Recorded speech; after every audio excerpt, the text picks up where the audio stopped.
For more than a century, the lives of the Windsors have enthralled the nation, mesmerized the press, and inspired some of the most popular films and dramas of recent decades. But what's fact and what's fiction? There were rumours that not everything was right in the marriage. He was only on extremely loose terms with monogamy. That was the moment when the palace absolutely lost grip of the narrative. In this series, we delve deep into the archives to reveal controversial documents concealed for decades. This is a handwritten note saying, we're going to tap the King's phone. And meet royal insiders who witnessed history firsthand. She steps out and we realise this is a horror story. I'm about 4 feet from the princess. It was the first sign something was wrong.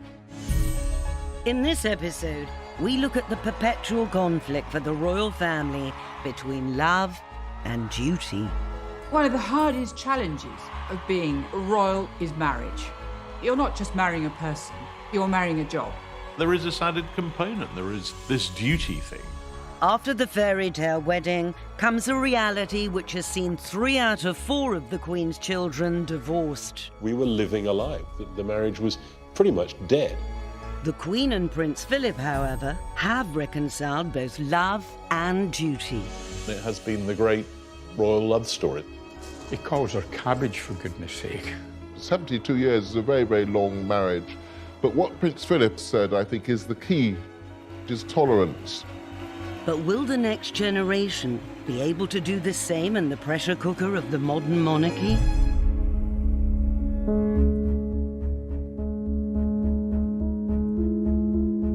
The fact that I fell in love with Meghan so incredibly quickly was a sort of confirmation to me that everything, all the stars were aligned, everything was just perfect. It was this beautiful woman just sort of literally tripped and fell into my life. I fell into her life.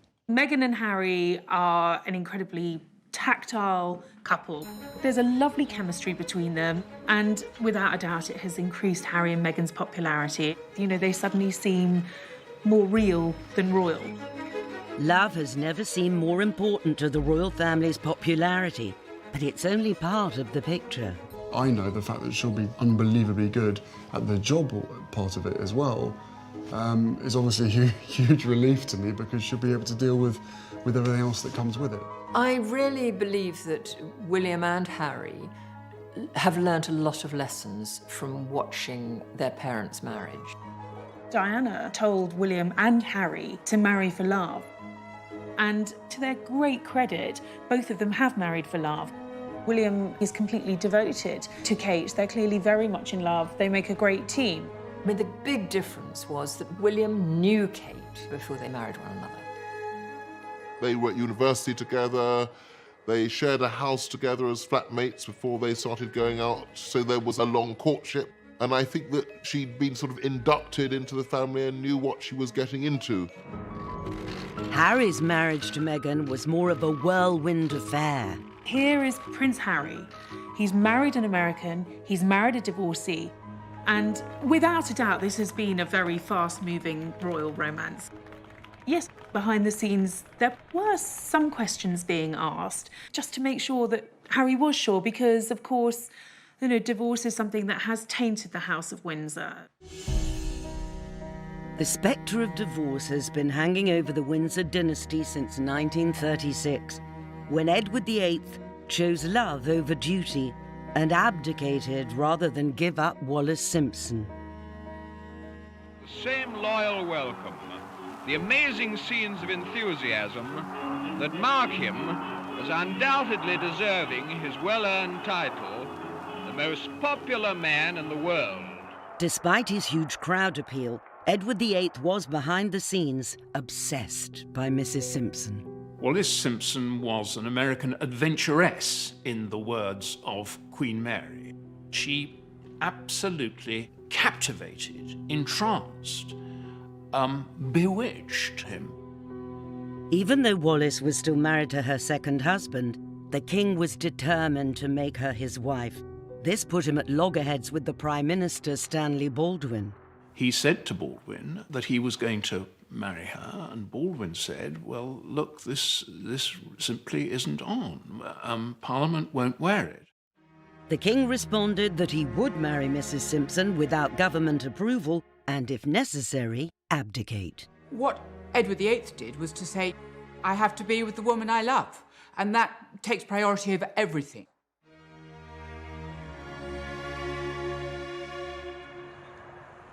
Royal biographer Robert Hardman has spent his career examining the decisions the royal family make. His investigations at the National Archives at Kew have uncovered secrets about the abdication kept under wraps for over 80 years. Everyone from the Prime Minister down was extremely worried about the state of the King's mind, which way he was going to go. This is an extraordinary document from a senior Home Office official to the head of the Post Office saying, we're going to tap the King's phone. You will arrange for the interception of telephone communications between Fort Belvedere, certain addresses in London, and the continent of Europe. This is effectively saying, yes, he is our head of state. We've all sworn oaths of allegiance. Nonetheless, we're going to spy on him because we feel it's in the national interest. Mrs. Simpson has all sorts of dubious contacts and friendships, not least with German diplomats. The King was known to have met leading members of the British fascist movement. They want to know it all. And indeed, it was later discovered that it was an MI5 operative hiding in a bush in Green Park, listening to these phone conversations, who actually heard the first conversation where the King Edward VIII told his brother, Duke of York, that he was going to abdicate. The public only knew about it on the 3rd of December, and by the 10th, 11th of December, the King had gone. On the 12th of December, his brother was proclaimed George VI, and Edward left the country. He married Wallis in France in 1937. None of his family attended the wedding. Putting love over duty had changed the course of British history. None of them had been prepared for this. They'd been prepared for a life of living in a country house with horses and dogs, and that's basically what young Elizabeth wanted to do. That's what she was prepared for. She wanted to be a country lady.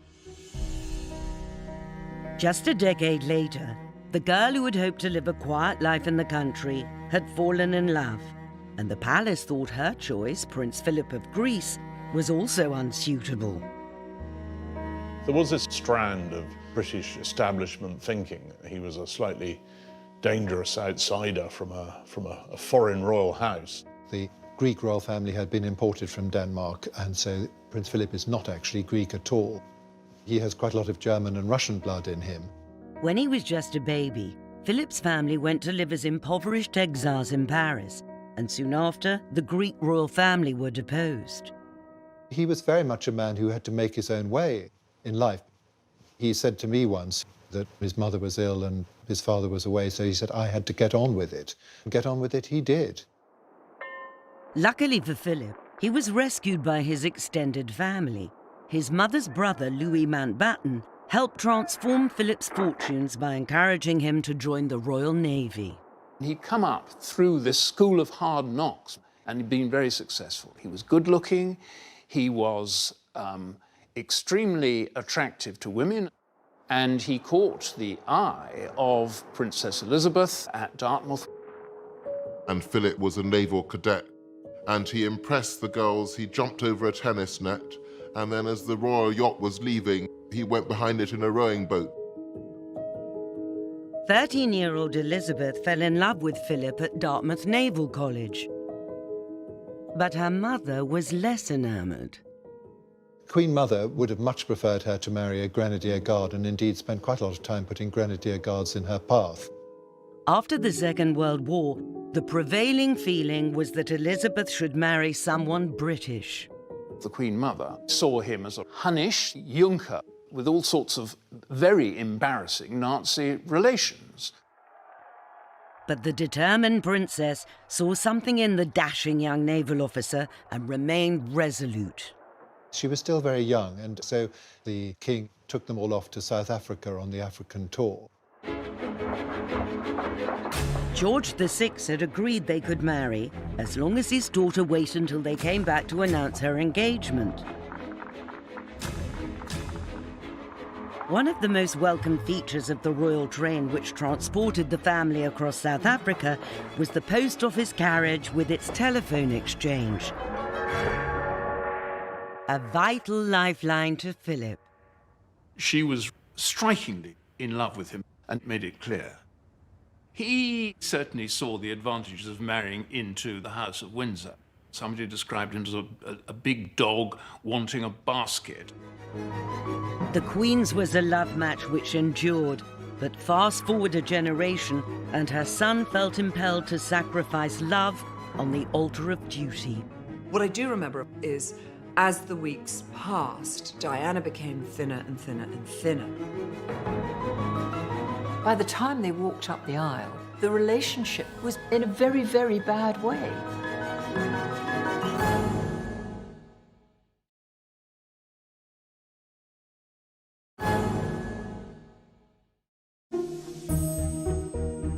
In 1980, Prince Charles was 32, and the pressure was on for him to marry and produce an heir. In a way, it was the last marriage played out by old royal rules, that the Prince of Wales had to find a suitable bride, a young, aristocratic, virgin bride. And of course, Diana Spencer ticked all these boxes. Everybody loved her. She was funny, she was uncomplicated, but the reality was actually rather different. It was the most curious engagement, really. They didn't know one another. Diana was taken out of her lovely flat which she shared with bubbly girls, and she was given a suite of rooms at Buckingham Palace. And the perfect girl Charles thought he was falling in love with was much darker and was much more moody. And by the time they walked up the aisle, the relationship was in a very, very bad way. An interview filmed on the eve of the wedding exposes the state of their relationship. What sort of reactions have you encountered to your marriage? Oh, the most overwhelming and touching reactions as far as we've been concerned. They're stiff. They have no kind of body contact. When you make your vows, that's the most personal moment. And hardly any sort of eye contact. Is it going to be that for you, even though you know the eyes of the world are watching you at that very important moment? Well, I hope so, yes. I don't know about... People often say, why did Charles not marry Camilla when he had the opportunity? When they first met, when they were young, both were single. But Camilla was in love with Andrew Parker Bowles. Charles, I think, fell very much in love with her. But actually, he didn't ask her to marry him. But I don't know that she would have accepted if he had done. Charles always said that when he married, he would marry with his head and not his heart. And that, I think, was a hangover from the lesson learnt from Edward's abdication. It could not be a passion that swept him away. I suspect they quite quickly found that they weren't ideally suited to each other, but unfortunately the world had fallen in love with her.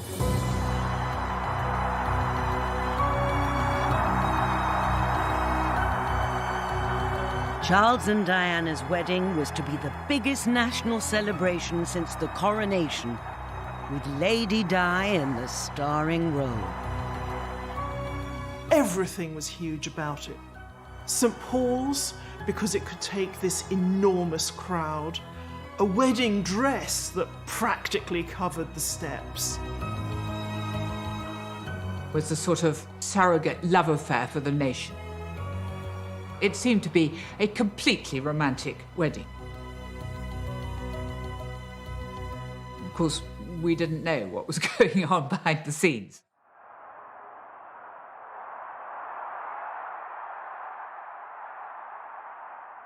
Prince Charles's goddaughter, India Hicks, was one of the 5 bridesmaids and witnessed the feverish speculation surrounding the wedding dress. They were extraordinary, an extraordinary experience for a 13-year-old child. Whenever we turned up for dress fittings, the organisation of the car coming up and the world's press descending and trying to get any snap. When we were actually inside the Emmanuel's studio, I remember they had blocked out a lot of the windows because, of course, cameras had camped out on neighbouring buildings with long lenses to spy inside, to see what the world's greatest fashion secret was going to look like. There was a feeling of fun around it all. We would be on the floor above, she would be in the floor below. What I do remember is, as the weeks passed, Diana became thinner and thinner and thinner. And they had to take the dress in and in and in. And so there was a lot of scurrying around to make sure that dress was fitting her. You got pretty close to Diana during those times, and there was always this feeling of Diana being the head girl.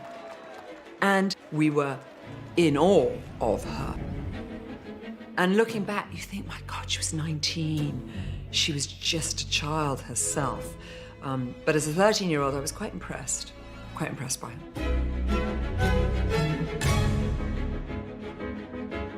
During the dress fittings, this beautiful silk taffeta felt very princessy and very fairy tale-ish. Of course, what no one had tested or anticipated was cramming that amount of fabric into a very small carriage.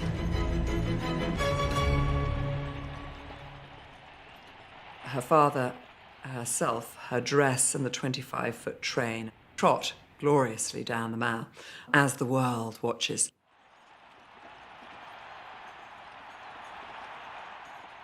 The carriage draws up and the trumpeters are trumpeting, the horses, and the atmosphere was sensational, and the crowds are going crazy. And the carriage door is opened by the footman and she steps out, and of course the train then begins to unfold itself, and we realize this is a horror story. It is just 25 feet of crumpled mess.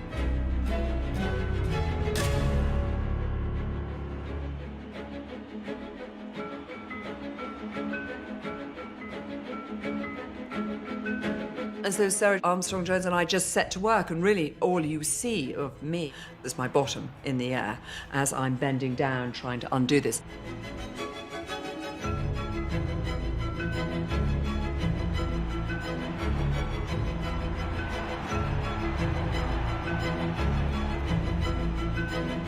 There was a great ball afterwards at Buckingham Palace, and I was so excited. That was going to be my first ball.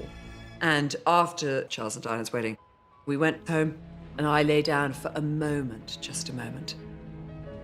And I woke up to discover my whole family had gone to the ball and I had been left alone in the house. I was livid. I was so cross. Why had they not woken me? And my mother thought, oh, she's so tired, we'll leave her behind. I thought, bloody hell, I've missed the ball.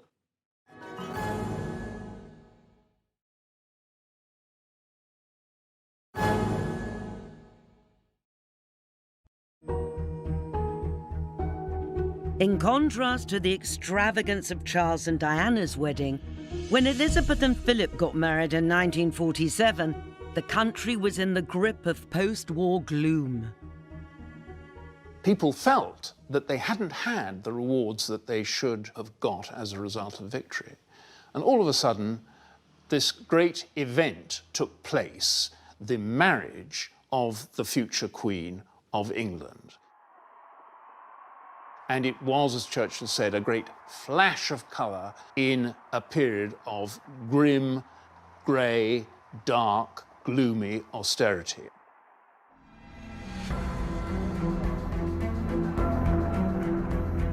People are standing in queues rationing. People really have not enough to eat. In keeping with the straitened times, the Prime Minister refused to make the wedding day a national holiday. The royals themselves wondered whether a private ceremony out at Windsor, maybe, would be more appropriate. Robert Hardman has sifted through dozens of documents at the National Archives that show a government determined to economise. It's 2 years after the end of the Second World War. The country's broke, and there's no money for anything. And what you see here is the extraordinary extent to which the government is going to try and scrimp and save on everything. This is October, 1 month to go, and the palace are finally approving a press stand, £275, 6-foot red carpet from the west door to the Sacrarium steps. There's a debate going on about whether they're going to have new blue carpet in Westminster Abbey for £100, although there's a second-hand red carpet that might be used, which would be £83, although someone else has found another red carpet that might do for £75. While other couples couldn't afford to get married, there were inevitably concerns about wasting money. Here is a letter of complaint from a branch of the Labour Party saying there can be no undue expense on anything. This has got to be an austerity wedding. Intolerable for any substantial quantity of labour or materials to be diverted. Justified indignation. The British people will be discouraged in the immense efforts that they are making towards our economic recovery if this wedding is made the occasion for displaying a vast inequality of sacrifice. But in the end, the public didn't have the appetite for a wedding done on the cheap, and they wanted to play a part in making it a day to remember. Wedding gifts were sent from all over the world and displayed at St James's Palace. And huge numbers of people turned up to see them. A lot of people abroad thought Britain was starving, so a lot of people sent the princess food. She received something like 500 tins of pineapple. A lady in Brooklyn sent a turkey. She also received 148 pairs of stockings. And a couple of kittens sent by a pair of district nurses. Clydebank Council decided it'd be a good idea to send her a sewing machine. Oh, and Gandhi sent a tray cloth that he'd spun on his own loom. And old Queen Mary, famously, mistook it for a loincloth and complained about the indelicacy. Hundreds of sympathetic women across the country sent in clothing coupons for the wedding dress. Designed by Norman Hartnell, it was an exquisite austerity miracle, complete with 15-foot train. Oh, look at all that. I love the dress. It was beautiful sort of satin. And I think there was a huge lily somewhere. And it was embroidered with sequins. I just remember it being lovely for her. Lady Mary Coleman is the Queen Mother's niece and the Queen's cousin. She's never spoken about the Queen in public before. Now, at 87, she's agreed to remember that joyous day back in 1947. We were 14, my twin and I, and we were at boarding school. And the thought of coming up to London was dread instead of excitement, because it was sort of unknown.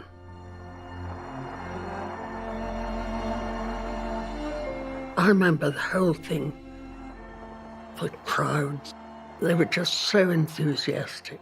You just gasped when you saw them all waving their flags. And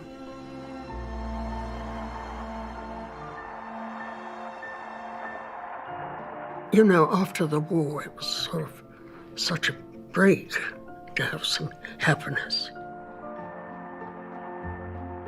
The ceremony was very touching.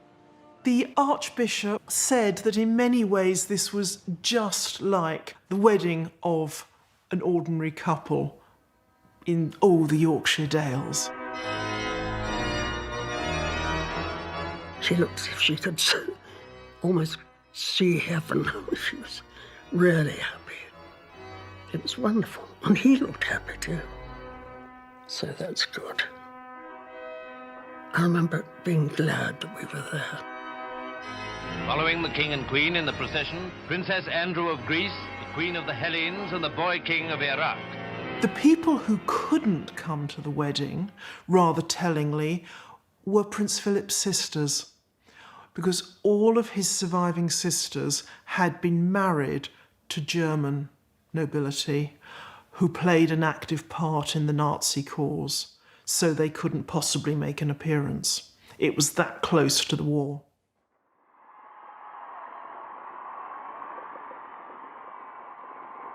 There was a great feeling of euphoria suddenly, a release of tension, a feeling that things could only get better. Seldom has a bride and groom received such a tumultuous expression of goodwill.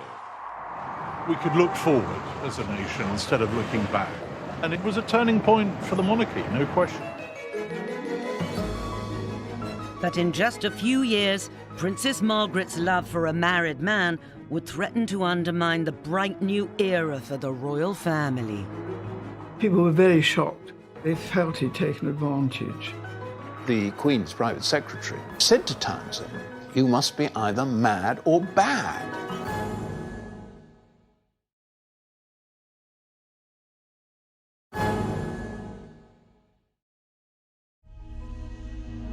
Ken Lennox photographed the royal family for over half a century and took the first grainy photograph of Diana with Charles on the banks of the River Dee in 1980. He got to know Lady Di trying to capture her on camera outside her Earl's Court flat. I couldn't give away photographs of the royal family before Diana came on the scene. When Diana came along, all that exploded. Ken was to photograph the princess for the rest of her life. This is the honeymoon photo call. The couple walked up, sat in a little stile, and really full of affection. They answered questions, and they were hugging in front of the cameras. We'd never seen royals doing an official photo call like that. But there's not only an age difference, but there's a mind difference between the way they thought life should be. Prince Charles worried about so many things, and Diana was young and wanted to have a young woman's life, and I think Charles found that quite difficult. I think that Diana was genuinely in love with Prince Charles at the beginning, but Prince Charles didn't respond. I think they were incompatible characters, was the basic problem. Ken was part of the Royal Press Pack for their first overseas tour of Australia and New Zealand in 1983. Before Diana came on the scene, it was Prince Charles was the most photographable royal. He was action man, and there was choruses of girls crying out for him. I felt sorry for Charles now, because no one wanted to see him. This time, Charles would work one side of the street and Diana the other, and Charles, they would just say to him, "Sir, can you get your wife to come over here?" And from being Mr. Popular to Mr. "Please, can you bring your wife over here?" was not a happy situation for him.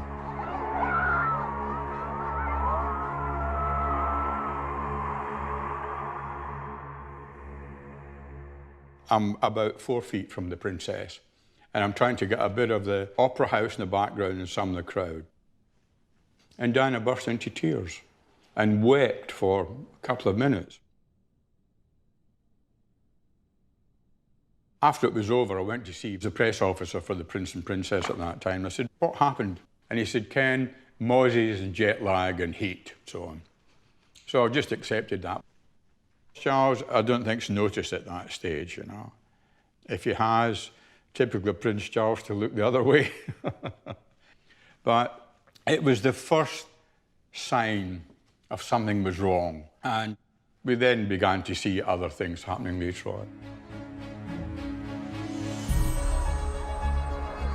You could tell by the mid-80s that things were not particularly good. It wasn't hostility, but it was just the sense that everything wasn't right. The idea that there could be actually anything seriously wrong with the marriage was unthinkable. It had to work, and it was our job to make it work, or at least appear to work. Patrick Jephson was equerry and private secretary to the Princess of Wales for 8 years, with responsibility for her household, and he witnessed the problems that were not yet apparent to the public. As professional royal performers, they were unbeatable. But behind the scenes, it was quite different. They didn't talk to each other. There was the minimum of eye contact. They were short-tempered with each other.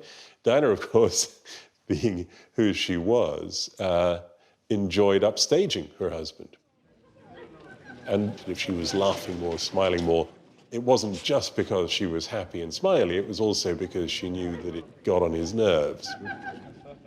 I remember on one particular occasion in Seville, he was looking one way and she was looking the other way, and he could have driven a double-decker bus between the two of them. Such was the hostility. We went to Glasgow for the Glasgow Garden Festival. Charles and Diana were seen happily together among the crowds, but they had actually arrived quite separately in different aeroplanes. We were living a lie. We were covering up for the fact that the marriage was dead. The pièce de résistance in terms of the ending of the marriage was South Korea. They looked like Mr. and Mrs. Glum. They looked like two people, A, who didn't want to be in each other's company, and B, who didn't particularly want to be in South Korea. It says just how bad it had got that divorce, even to Queen Elizabeth, looked like the solution, not the problem. The Queen intervening to say enough is enough, the time has come to divorce, was really giving closure to something that was going to happen at some point in the near future. The idea of the Queen ordering her son to divorce would have been unthinkable in a previous era.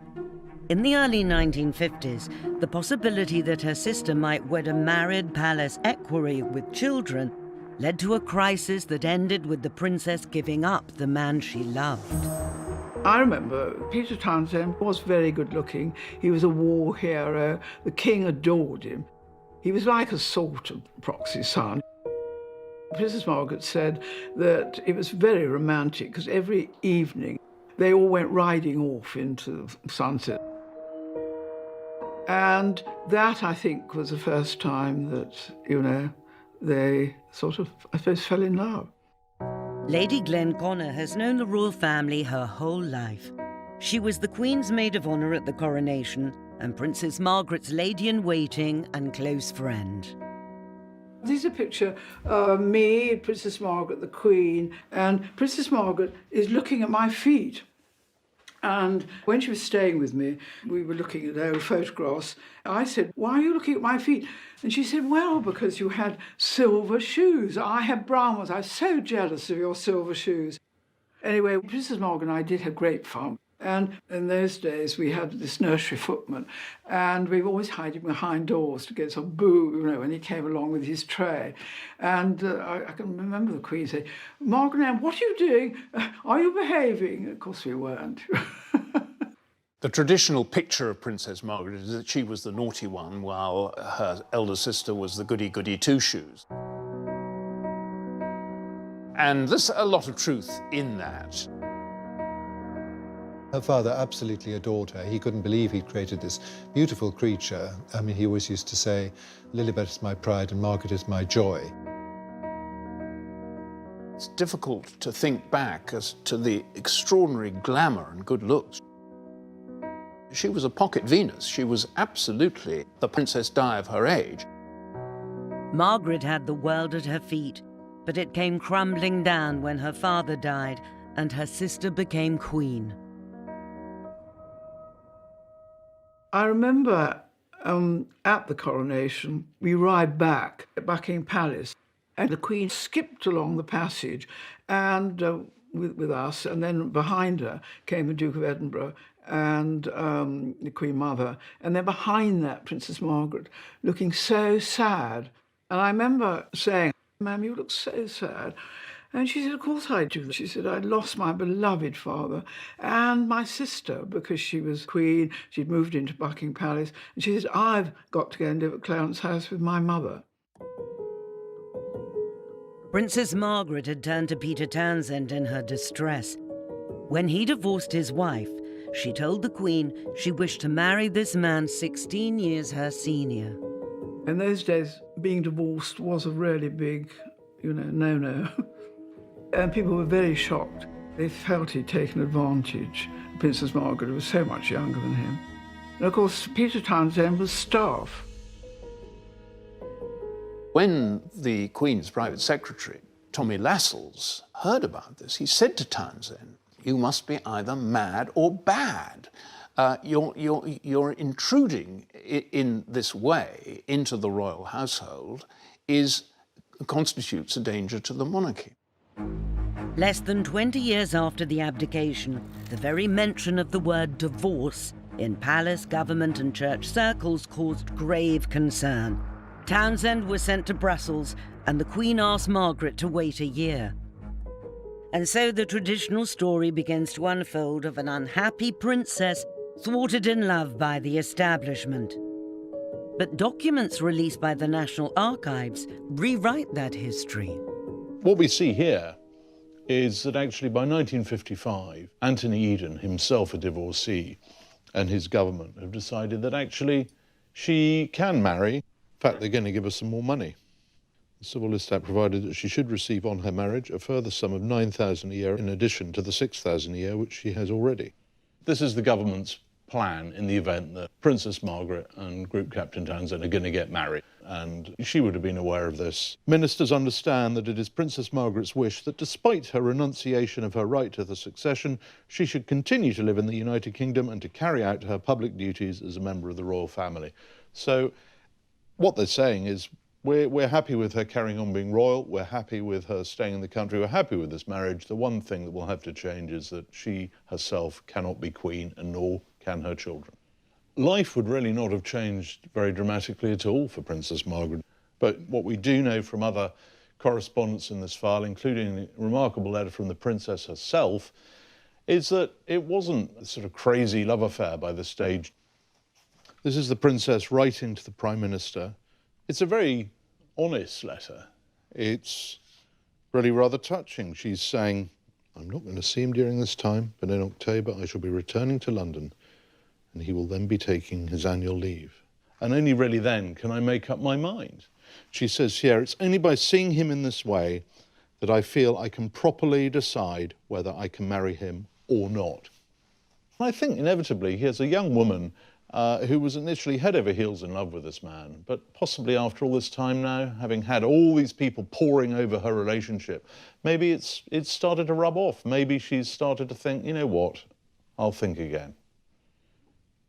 Within a couple of months, the couple would have made up their mind, and the princess issued her famous statement to say, mindful of the teachings of the church, she's not going to go ahead with it. It doesn't happen. Some people say absence makes the heart grow fonder, but I think it does make you think exactly what you're going to give up. I think enjoying the wait, she started to enjoy herself again, her friends rallied round. I think, personally, if the king had lived, she would have married somebody more suitable. And I did once ask Princess Margaret about her set. Among all of them, who would you might have married? And she said Sonny Bramford. So she would have had Blenheim. I think that would have been more suitable. She would have had a palace, of course. The demands of the crown would not only pit sister against sister, but husband against wife. He wasn't even allowed to call his children by his own name. He became emasculated. Really sounds as though it threw him into something like a depression.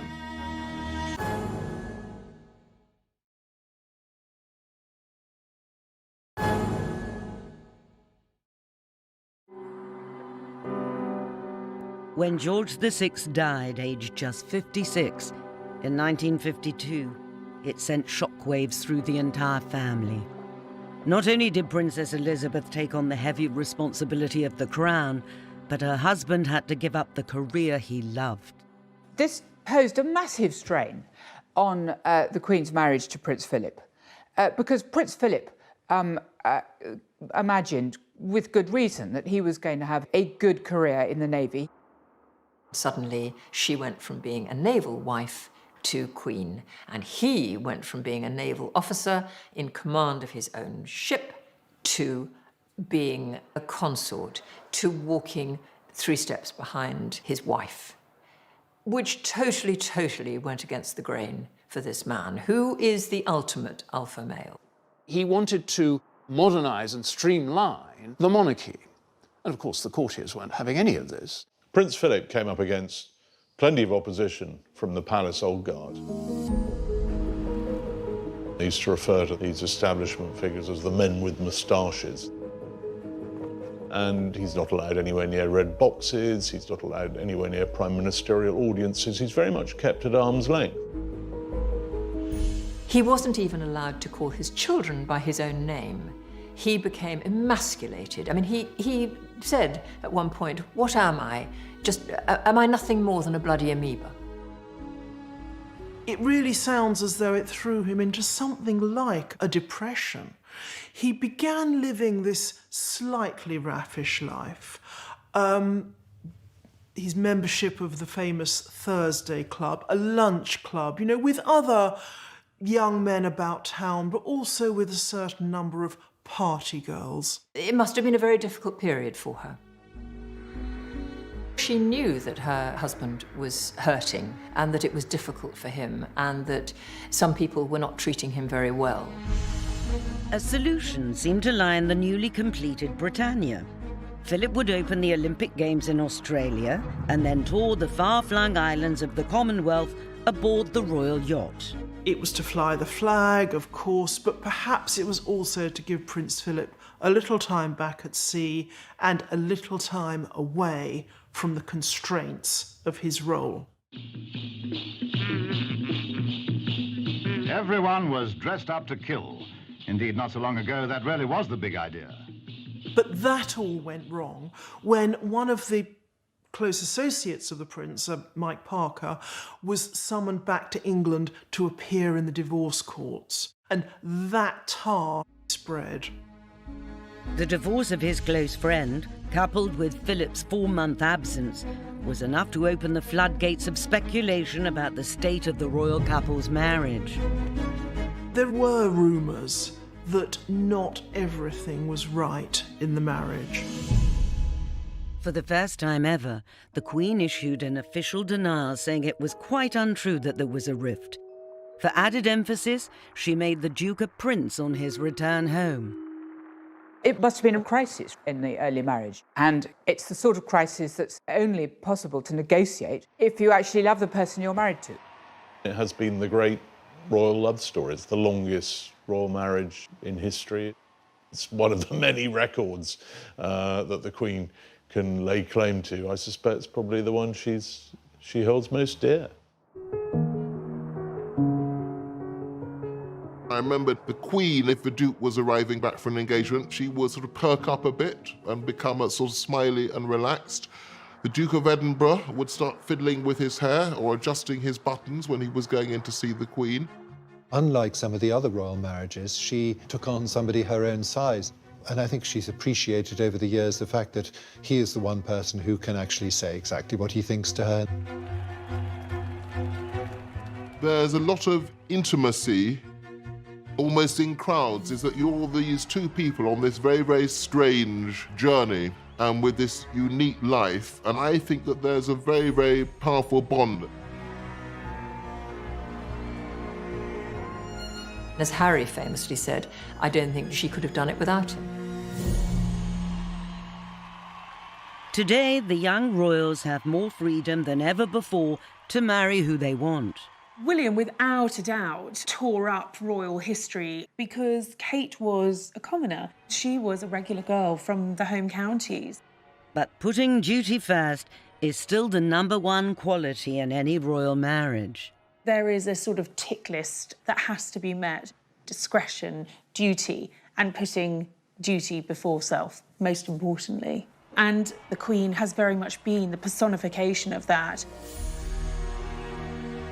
Prince William must look at his grandparents' relationship, which has endured 70 years, a great example of a successful matrimony, and I'm sure he hopes that for himself too. William certainly seems to have had this in mind when he proposed to Kate. I do think that William always has one eye to the fact that he is going to be king, so whomever he married is going to be queen. I think it helped that Catherine was a personality who is quite publicly closed, is quite careful. She never puts a nude court shoe heeled foot wrong, does she? Prince William lives next door to me up here. I see them shopping. Duchess of Cambridge has done a really good job. She hasn't put herself forward, which was what happened with the Princess of Wales. And she's glorious looking and sweet and perfect, but she lets Prince William take the lead, and I think that is what the Duchess of Sussex may have to learn, that, you know, that's what we want in the royal family. Kate had the benefit of 10 years knowing William to size up the demands of royal life before they married. For Meghan, it was different. Meghan has had a normal life, if an acting Hollywood career can be called a normal life. I think they're massively in love, and I think together they are a very powerful couple. I think they both realise that they have this public position. It's global. And I've been told by aides that they want to change the world.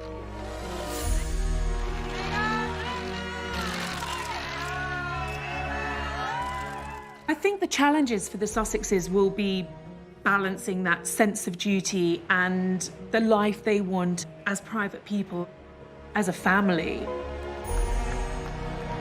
Like the Queen, both William and Harry have chosen partners who are their equals.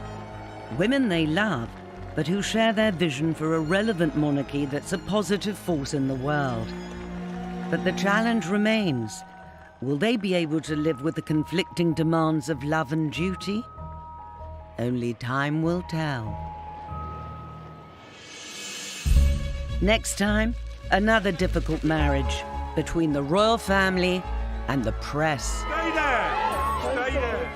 Meghan felt from an early stage that the British press was out to get her. Suddenly she thought, this is the life. She had no sense of self-preservation, let alone decorum. They said they'd pictures, and I agreed to pay close to £1 million.